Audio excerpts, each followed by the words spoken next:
Hey guys, I'm Anton Rojas. Hey, partner. Baby Unicorn, wake up. 5 minutes. Anong 5 minutes? The show is starting right now. We are on. Wake up. Wake up, wake up. It's time to wake up. Gising. Gising na. Gising na. So I just said I'm Anton Rojas. Tapos, Ikaw, you are... I'm Den. Yep, Dan Lazaro. This is Down the Line. And you guys might be wondering kung bakit ganito yung setup namin ngayon. We've covered a lot of teams in the NCAA and the UAAP, of course. Partner, you can help me out here. Of course, meron tayong mga kino-cover na powerhouse teams. We also cover dark horse teams. And then meron mga tinatawag na sleeper teams. And the team that we covered last week, game number 3 of the NCAA Season 92 Finals, is the perfect example of a sleeper team. Remember that, partner? Yung sleeper team na kinover natin. Nag-register na as sleeper, so... Wait. Can you lower down your voice? Wake up, okay. Sleeper team, kinalaban ng San Sebastian sa game number 3 ng finals. Almost. I know you got this. Popcorn. Popcorn.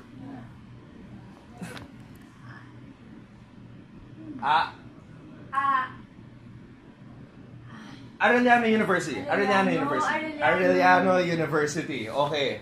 Sleeper team ng Arellano University. It was a team that nobody was talking about coming to NCAA Season 92. At makakasama natin sila mamaya sa The Rally. And sigurado ako, guaranteed, mas energetic sila dito sa Baby Unicorn na ito na wala nang ginawa. Hindi na ako tinulungan sa show. Okay, let's hope she wakes up. Let's go to our starting 6.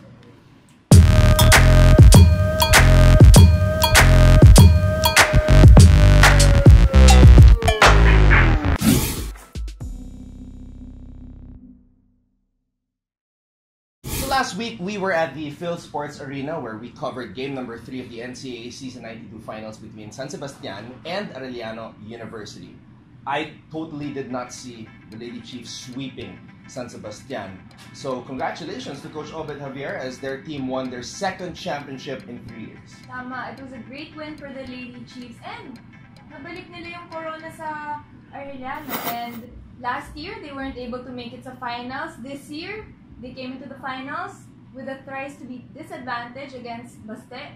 Na-sweep nila yung Baste, and they had a 12-game winning streak to end the season. And a 5-0 record against San Sebastian in the finals. And it was a feel-good story because before game number 1, nalaman nga ni Coach Obed Javier na namatay yung kanyang asawa, and his players really wanted to win the championship for him, and they did it for Tita.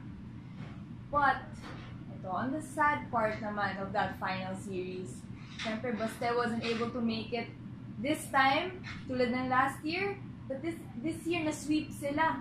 And Gretchel Sotones, the 3-time MVP, failed to deliver a championship for San Sebastian. You know, but it's okay because Gretchel still has something to look forward to. It was an honor covering her career, and beach volleyball is coming up, so good luck to Gretchel Sotones. And Swahe, good luck.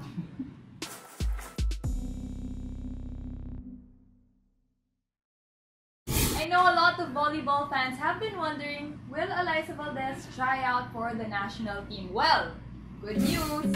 She'll be flying back to the country on the 25th to join the last leg of the national team tryouts sa Davao.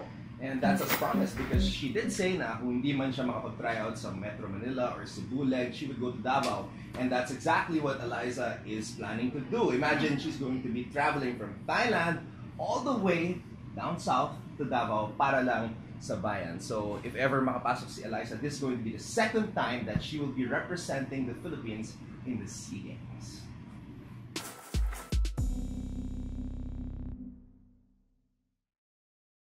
Alright, more on Alyssa Valdez. She played in all 3 sets of 3BB Napornon's straight set victory against Rangsit University. The score was 25-14, 25-21, and 25-15. Now, because of the victory, Eliza and her team 3BB improved the record to 6-5. It was Eliza's third game with 3BB and it was her best game so far sa tournament, scoring 9 points. Next week naman makakalaban nila ang Nakon Ratchasima The Mall. So abangan natin yan. Go, go, go!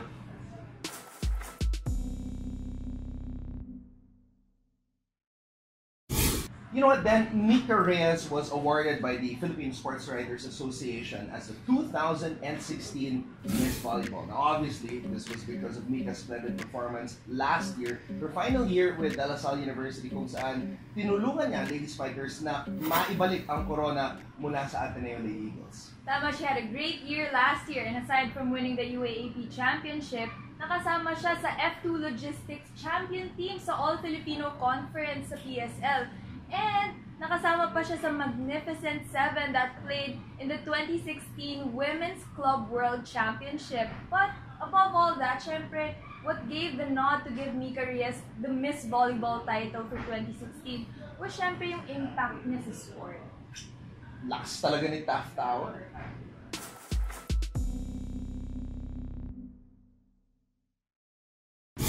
The defending champions Ateneo has been dominating sa UAAP men's tournament. And they are led by, of course, the 3-time MVP Mark Espejo, especially in that last game nung Saturday against Adamson. Alam mo din, lumalabas the past couple of seasons, kontrapelo ng Ateneo ang Adamson. Because for some reason, hindi na matalo-talo ang Adamson. So it was a good moment for Coach Oliver and his players to finally get over the hump and defeat the Soaring Falcons in the men's volleyball tournament of the UAAP. Go Ateneo! 1 big fight!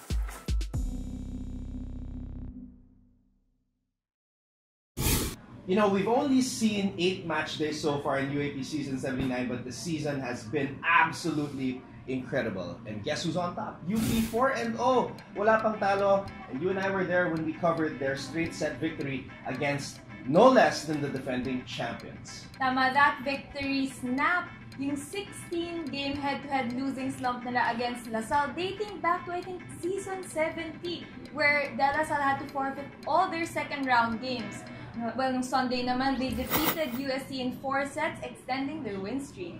I can't wait to get back to it and cover the games on Wednesday. Same here. But when we come back, Dan and I will be meeting that team of sleepers na pinag-usapan namin at the top of this episode, the Arellano University Lady Chiefs. So keep it right here on Down the Line!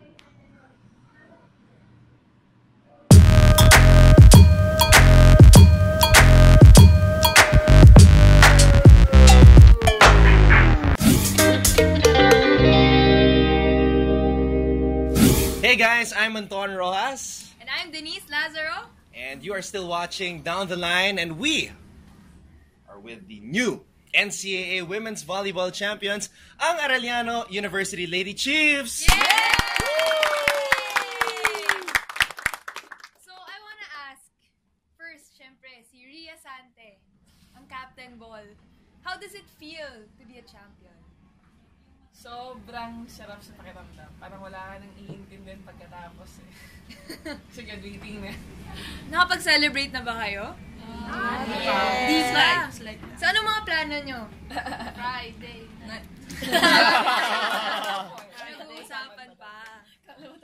Coach Obet, ano ang masasabi mo dito sa batch na ito?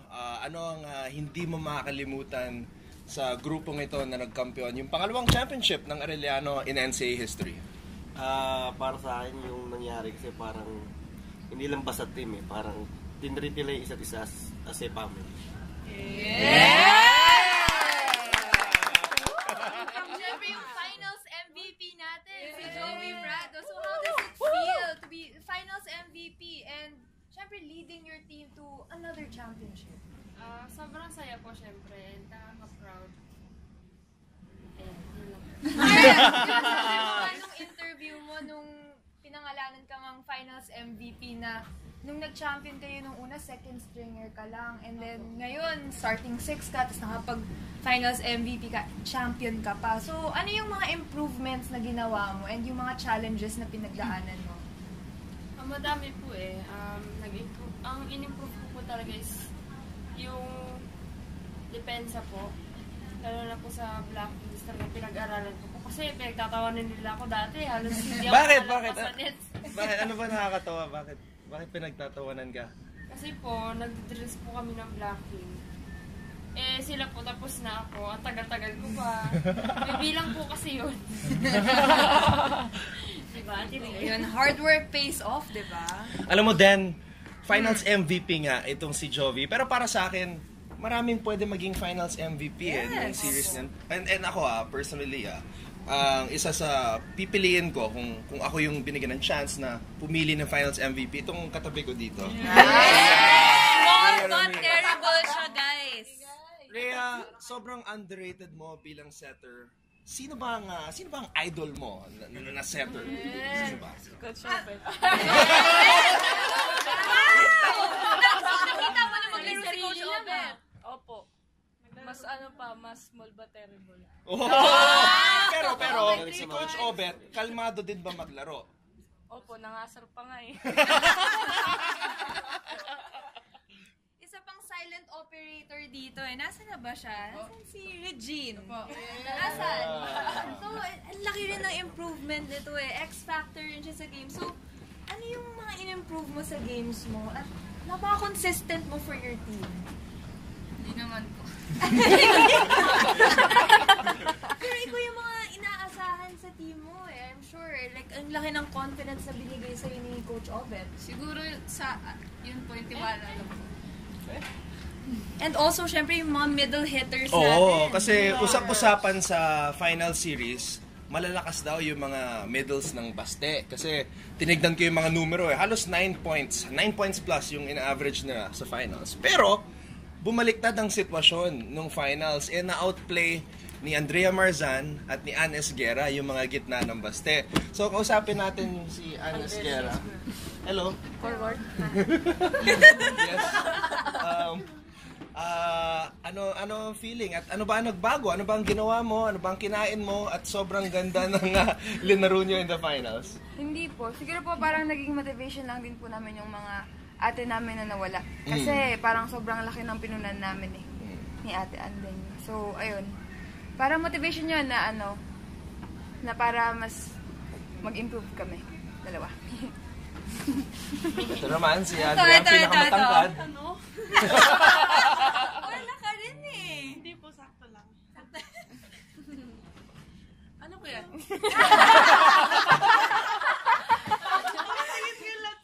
Siyempre, ikaw ang pinakamatangkad sa team. Ikaw yung inaasahan for blocking. Marvy. Paano mo minotivate yung sarili mo na at ganong kaganda yung linaro mo sa finals? Hindi ko nga din po alam kung bakit ako na-block ng gano'n. At saka alam ko, ikaw yung leading scorer nung finals. Papasok sa game 3 parang 10.5 yung ina-average ni Andrea. Hindi naman po. Hindi ko din po alam kung paano ko nagawa yun. Inisip ko din sa sarili ko na yun nga, yung sinabi ni Ann po na madaming, parang nasa amin yung pressure dalawa kasi malakas po yung dalawang umalis ang naiiyak po lang. Naiiyak ka? Tears of joy po At kahapon. years of ayun! Hindi nga kami nakatulog ng maayos dahil sa championship niya.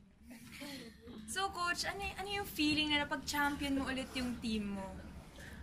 Kumbaga napakasarap. Kasi ang dami namin pinagdaanan eh. Yung pagkatalo namin last year. Kasi meron din mga taong hindi naniniwala na kaya namin mag-champion ulit. Pero yun, naging motivation din namin, naging challenge sa amin yun. Tapos yung pagkawala ng wife ko. Actually, nung nalaman nila na ganun yung nangyari, ang sinabi sa akin ni Rhea na, Coach, una sa lahat, ito yung magiging unang-unang motivation namin para ialay yung panalo sa amin. So napakasarap, lalo na nakita mo yung hirap ng mga bata, yung pinagdaanan nila, yung sakripisyo nila. Yung kahit na alam mong busit na yan dahil sa akin. Okay, sobra. Pero naiintindihan ko naman. Nag-agree naman sila.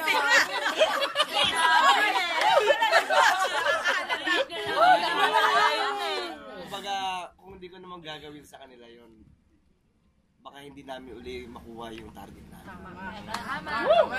Amen? Ito, kausapin natin yung mga tumutulong talaga kay Coach Obet Javier, assistant coaches Mike Santos and Lando Ortega. Ano kayo for Coach Obet sa St. Jude? So, ano yung feeling na dating player, ngayon naging assistant coach ni Coach Obet at nag-champion pa kayo? Okay naman, masarap sa pakiramdam. At the same time kasi nag-champion din kami nung time na si Coach Obet yung coach namin. So, nare-relieve namin ngayon kung ano yung nangyari noon. Yun din ang pinaparo namin sa mga bata. Kaya hindi yung pinapa-experience namin sa kanila. So, yung hirap ng pinapagawa ni Coach Obet, ganoon din yung pinapagawa namin sa kanila. So, bale, nabibwisit na din kayo sa ano? Kami po yung nabibwisit. Nabubwisit po palagi. Coach Lando naman. Yun lang din, yung kasi naging siguro parang advantage namin na naging player kami ni Coach Obet. Kumbaga, kung ano yung tinuro niya sa amin, yun lang din yung tinuturo namin especially dun sa mga quicker kasi quicker kami dalawa ni Coach Mike nung time na coach namin si Coach Obet. So, mas lumawak yung bukod sa tinuturo namin at the same time, na-experience din namin. So, parang mas naging madali sa amin para ituro sa kanila yun. At syempre guys, kasama natin isa sa pinakamagaling na liberos sa collegiate volleyball, si Denden Lazaro. Graduate na. Pero magaling din si Jonah Ibiza at si Nitnit Galang. Tama, nagsasalitan nga kayo from time to time, no? So, bakit ginagawa ni Coach yun? Tingin. Naghahanap ng pulso eh. Parang ganun pa. Kami bago mag-start yung game, nag-uusap kami. Huwag ka mag-alala, gawin mo yung part, magagawin ko yung part ko. Pero sinisigurado namin na pag nagkamali ako, pasok may ka. sasaklolo. Hindi pwedeng magsabay kami. Huwag tayo magsasabay na hindi maganda yung lahat namin. Kaya, tuloy-tuloy lang. It's all about teamwork. And that's what worked for you guys, diba? And now na nag-champion na kayo, what's next for the Arellano Lady Chiefs? Champion again. Lakasan mo nga, Rhea. Champion again. Champion again! Champion every day ba? Parang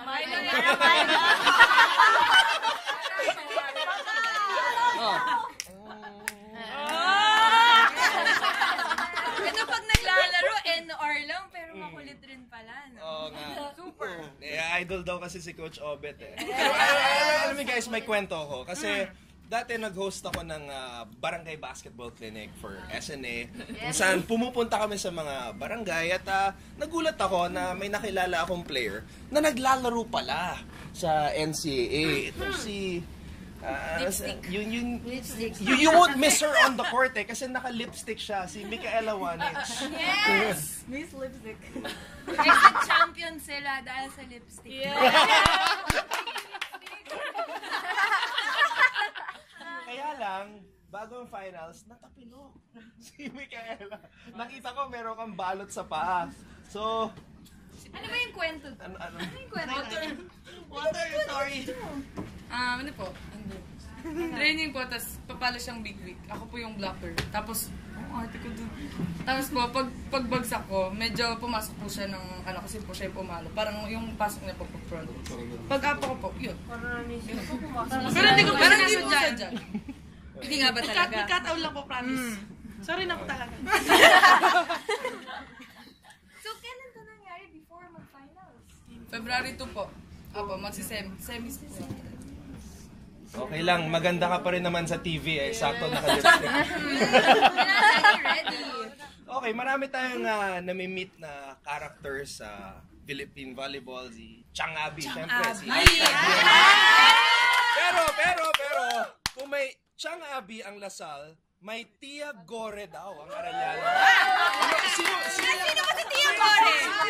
Tia Gore! One big fight! Go Tia Gore! One big fight! Bisa ba si Tia Gore? Paano ba nagsimula yung Tia Gore na yan? May anak-anakan po kasi ako. Kasi yun parang pinaghandaan na ako kasi tinutokso ko siya palagi. Parang gumati siya sa akin yung time na yun. Kaya po, na po yung ganun. Gumawa siya ng page, gumawa po siya. Talaga. Uy! Ayun, oo. Kasi daw, palike mo na, palike. Please support Tia Gore po. Number 4. Sino po? Thank you. So halos nakilala na natin ang lahat ng Arellano Lady Chiefs, pero wag po kayong aalis dahil sa aming pagbabalik, we will be asking some very interesting questions sa ating bagong NCAA champions. Yes. Stay with us right here on Down the Line.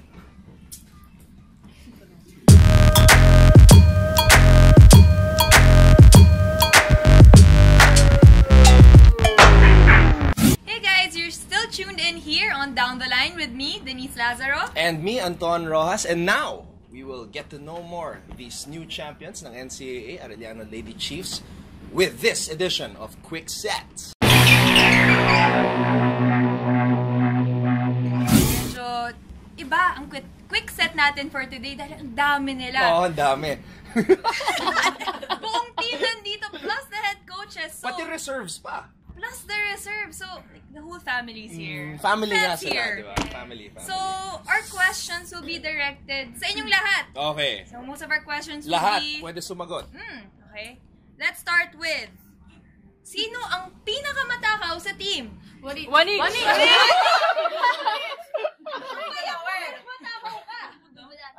Ano ba ang paborito mong pagkain? Sino pa yung isa?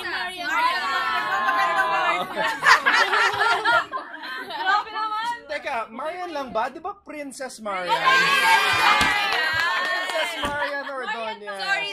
Nakalimutan ng princess. Okay. Sino naman ang pinaka masungit? Sino ang pinaka masungit? Ate Jen!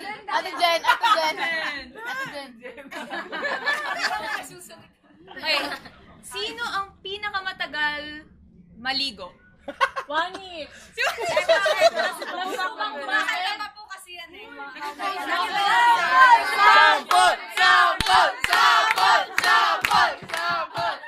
One is Darina. 25 minutes. I came. I came to you whenever I...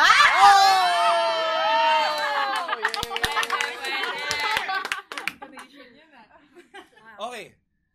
Coach, gusto ko malaman to Confirm mo na lang. Sino ba ang palaging pinapagalitan ni Coach Abel?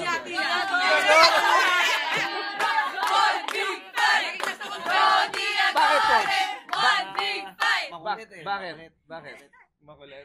Sobrang kulit.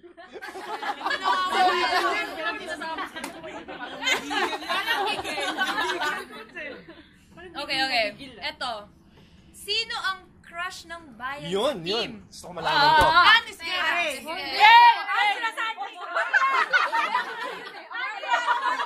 Princess Marian ba? Siyempre si Princess Marian. Ito partner, mahirap to eh. Kasi parang lahat sila maingay eh. Maliban lang dito kay Rhea. Okay, sino ba ang pinaka-maingay sa team? Anis na naman!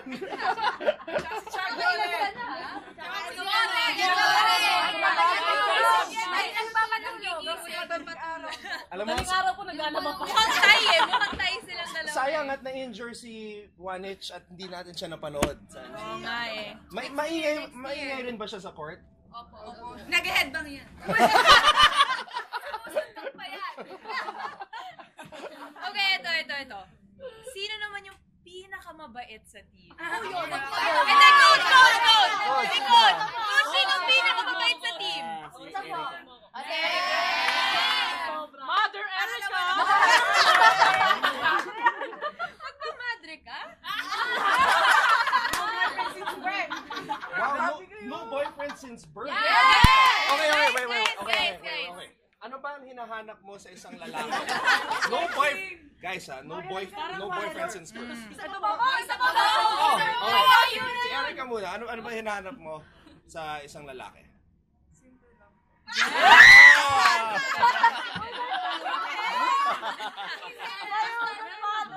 May isa pa po ayun, si Ard.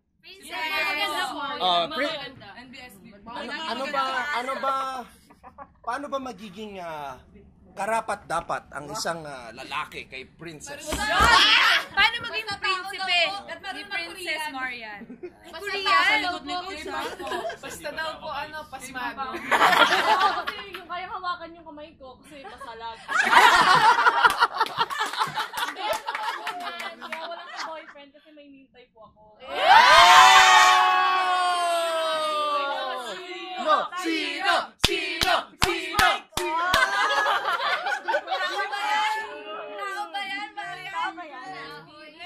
Okay, down to our last question. Okay, last question.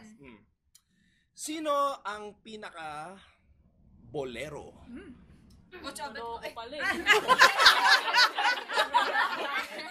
Parang tahimik ang lahat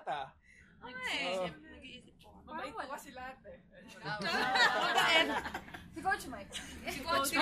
Bakit si Coach Mike? Actually, yung mga coaches po. Ang pag-ibig na hinintay. Well, Coach Obet, Arellano Lady Chiefs, maraming salamat. Congratulations! Sobrang nag-enjoy kami ni Den sa pagko-cover ng NCAA Finals. Congratulations talaga. Ibang klaseng galing ang pinakita nyo nung araw ng mga puso. So sa lahat ng mga nakatutok ngayon, maraming salamat sa inyong panonood. Ako po si Anton Rojas. And I'm Denise Lazaro. And this has been Dabulan! One big fight! Go Tigre! One big fight!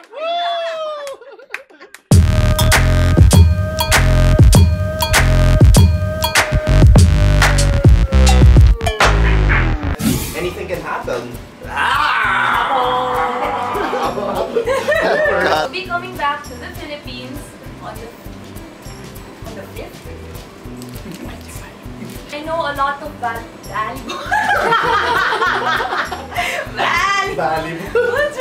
Bleed. What is a bleed? A blanket with sleeves. What? It was a great year for Mika Leia. You know what, Unicorn? I played in the 2016 Women's Championship Club World. 2 years lagi silang talo sa first. Alam mo, lumalabas na pa. Ganun lang, ano? We don't have to mention the exact standings. Kasi lalabas naman tayo.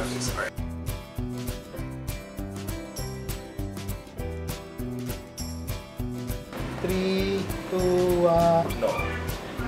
Bash niya siya. 3, 2, 1, action. Sa UAAP Men's Tournament. Yeah. Dominating sa UAAP Men's Tournament. Why do I keep on pausing? And they are led, of course, by the three-peat MVP. Three-time MVP. Anton! Anton! Nasaan yung motor mo? You are those guys who puts you after akong motorcycle. Sleeper team. Kalaban ng Arellano. Baste! Nag-ibig na baste! Last na yun eh! Ay, shucks! Sana tinuloy ko!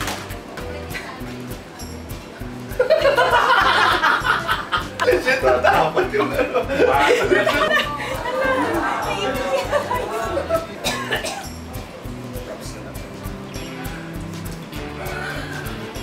Asin! Cut. Ano yung